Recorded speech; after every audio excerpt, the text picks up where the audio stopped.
É definitivamente muito difícil a vida do torcedor vascaíno. O torcedor vascaíno, ele não tem um momento de paz. E se provou mais do que nunca durante essa parada para a Copa do Mundo de Clubes que, de fato, a vida do vascaíno é melhor sem o Vasco da Gama. É melhor sem o Vasco. É mais calmo, é mais tranquilo, é mais alegre, é mais feliz. O Clube de Regatas Vasco da Gama, ele tem o poder de entristecer o seu torcedor.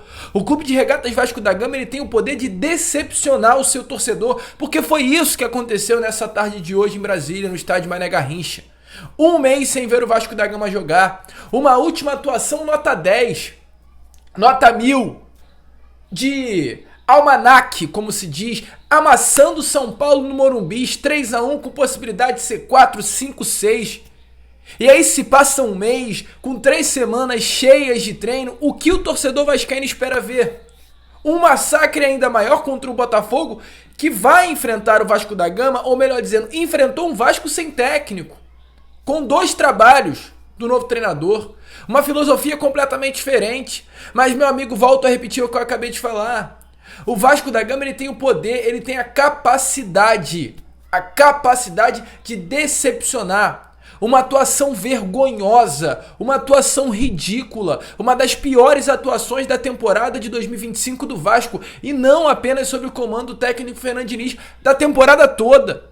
O Vasco hoje jogou um futebol pior do que já foi visto sob o comando técnico Fábio Carille, e não pode ser assim. Não pode ser assim. Depois de 3 semanas de treino, o Vasco tinha a obrigação de hoje contra o Botafogo apresentar um futebol melhor, mais convincente, mais bonito, mais organizado. O Vasco hoje estava uma bagunça. Os primeiros 10, 15 minutos do Vasco foram muito bons. Eu não tenho por que falar ao contrário, porque foi. Você viu, eu vi. Um Vasco organizado taticamente, nitidamente cumprindo ali o que era pedido pelo técnico Fernando Diniz, jogadas trabalhadas, ultrapassagens. Mas, meu amigo, não sei o que aconteceu. Depois dos 15 minutos, apagão. No segundo tempo, um apagão ainda maior. Aí que apagou tudo e acabou. O Vasco no segundo tempo não entrou em campo. Não entrou em campo. A atuação do Vasco da Gama hoje em Brasília foi simplesmente vergonhosa. E eu consigo colocar a culpa em vários fatores aqui. Alô, Fernando Diniz. Não dá pra insistir com o Pablo Verratti, me desculpe. O Verratti é ídolo. Aliás, ídolo não, vamos parar com essa palhaçada também. O Verratti é um jogador querido pelo torcedor vascaíno e que tem tudo pra se tornar um ídolo. Mas não dá. Hoje, o futebol moderno, ele não tem mais espaço para atletas como o Verratti em todos os jogos. Às vezes até dá sim. Contra um time mais fraco, contra um time que o Vasco terá a posse, o Verratti é o cara, é o 9, é o centroavante. Agora, amigo vascaíno, quando o Vasco vai jogar contra um time melhor, um time com uma transição rápida, um time mais intenso fisicamente, esquece Verratti Coutinho, cara. Não vai dar certo. A gente vê o nosso rival, e eu tenho que citar, tendo um dos melhores centroavantes do futebol brasileiro e da América do Sul, que é o Pedro, e não utiliza. Por quê? Porque o futebol moderno não tem mais como. Me fala um atacante do futebol brasileiro hoje, pensa rápido. 9, fixo, paradão. Você não vai lembrar, cara. A não ser o Fluminense, que penou nesse Mundial de Clubes, com Cano e Everaldo. O futebol hoje, ele exige um 9 rápido, intenso. Não à toa na base, o 9 era o Ryan. Se você olha para a base do Vasco da Gama hoje, todos os 9 que você verá na base do Vasco são 9 intensos, porque é isso que o futebol pede hoje. É Rodrigo Júnior, é Diego Minetti, é Léo Jacó, 9 que brilham na base, mas não são paradões.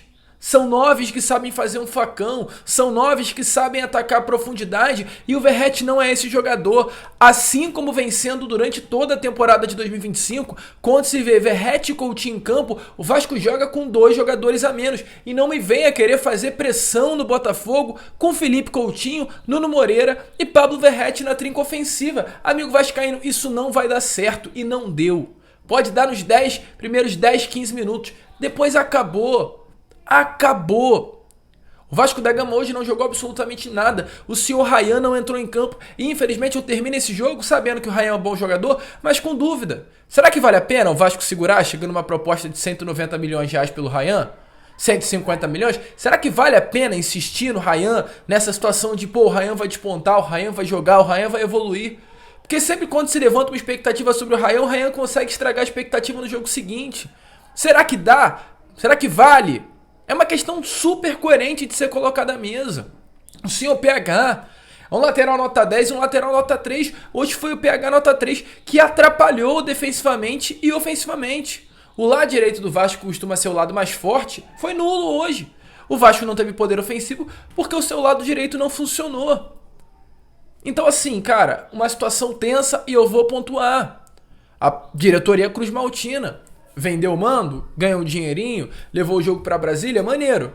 Mas talvez se esse jogo fosse São Januário, o Vasco da Gama não teria perdido. Um mês longe dos gramados, o Vasco, São Januário estaria lotado com ingressos esgotados, ainda mais depois da vitória contra o São Paulo. E com todo respeito ao estádio Mané Garrincha, não tem como praticar um futebol com o estado do gramado que se estava hoje. Não pontuei o gramado até aqui porque eu acho que seria justificativa por conta da derrota. Então não quis pontuar. Mas é vergonhoso. Um Vasco que gosta de trocar passe, que gosta de trabalhar a bola, hoje perdeu o jogo por conta do gramado. Por conta da atmosfera do estádio que não é de São Januário. Então a ida do jogo de São Januário para Brasília colocou dinheiro no bolso da diretoria. Parabéns, se vocês estão pensando em dinheiro, a situação está correta. Agora, desportivamente, o Vasco não perdeu pouco não. O Vasco perdeu muito. Foi uma perda incalculável. Ou, aliás, calculável. 3 pontos a menos na tabela de classificação do Campeonato Brasileiro. Porque os 2 últimos anos em que o Vasco joga em São Januário contra o Botafogo foi uma vitória em 2023 contra um Botafogo que disputava o título brasileiro e um empate no ano passado contra um Botafogo que foi campeão brasileiro. Então, se o Vasco joga em São Januário hoje, a chance de uma derrota era mínima. Mas optou por vender o mando. Então assim, cara, situações complexas, difíceis de se entender. Esse jogo não era para se ter vendido o mando de campo, mas foi mais uma derrota. 2 mandos, Brasília, um pro Palmeiras e um pro Botafogo. 2 derrotas na conta nesse primeiro turno. Então assim, decepcionante o que foi visto hoje e se prova mais do que nunca o seguinte: se não contratar nessa janela de transferência vai dar ruim. O Vasco precisa melhorar urgentemente. A partida de terça-feira me deixa muito preocupado contra o atual líder do campeonato equatoriano, que é o Independente Del Valle. Uma equipe de qualidade, uma equipe que tem um sistema de jogo muito bem montado, chato de se jogar, na altitude do Equador. Contra um Vasco que está sem confiança nenhuma diante da atuação pífia hoje à noite. E acima de tudo, né, amigo torcedor vascaíno, além do jogo de terça, volto a repetir, o Vasco da Gama precisa contratar, o Vasco da Gama precisa reforçar, o Vasco da Gama precisa trazer reforço, não é para hoje não, é para ontem. É pra ontem. O Vasco precisa de um ponto esquerda, não é pra hoje não, é pra ontem. O Vasco da Gama precisa de um primeiro volante, não é pra hoje não, é pra ontem. O Vasco da Gama precisa de um segundo volante, não é pra hoje não, é pra ontem, cara. O Vasco precisa de um 9 bom, não é pra hoje não, é pra ontem. Eu não vou ficar aqui pintando o 7, como se diz, criticando atletas que há um mês atrás eu tava elogiando por conta da vitória contra o São Paulo. Eu não acho que o elenco do Vasco é tenebroso. O elenco que o Vasco tem é um elenco assim, que vai ganhar jogos bem, vai perder jogos mal, vai disputar, vai competir. Mas se o Vasco quer a mais, se o Vasco quer olhar para uma Sul-Americana, se o Vasco quer olhar para uma Copa do Brasil, se o Vasco quer olhar para uma tabela de classificação do Campeonato Brasileiro e não sofrer e até pensar em uma Libertadores no ano que vem, precisa melhorar o grupo. Não adianta você renovar com o Léo Jardim até 2030 pagando R$1 milhão se você tem no seu ataque, com todo respeito, Pablo Verratti. Um jogador indispensável, isso não existe, cara. Isso não existe. Vamos parar com essa palhaçada que tem jogador que não se pode tirar. Tem que tirar sim. Pablo Verratti não pode ter vaga cativa. O Coutinho não pode ter vaga cativa. Vamos parar com essa palhaçada. Vamos mudar um pouquinho a cabeça. Vamos mudar um pouco a cabeça. O Verratti é um jogador importante, mas não pode ter vaga cativa. Eu tô cansando desse papo que o Verratti tem que ser titular todo jogo. Todo vascaíno já viu. Tem jogos em que ele é necessário, mas tem jogos em que ele, felizmente, ele atrapalha mais do que ajuda. E hoje foi um exemplo claro que isso aconteceu. Triste, cara. Uma derrota frustrante, que me irrita nessa noite de sábado, depois de um mês sem ver o Vasco da Gama em campo. Bom, amigo vascaíno, eu fico por aqui. Esse foi o nosso pós-jogo. Infelizmente, hoje eu não tive como vir com a live aqui no canal de pós-jogo.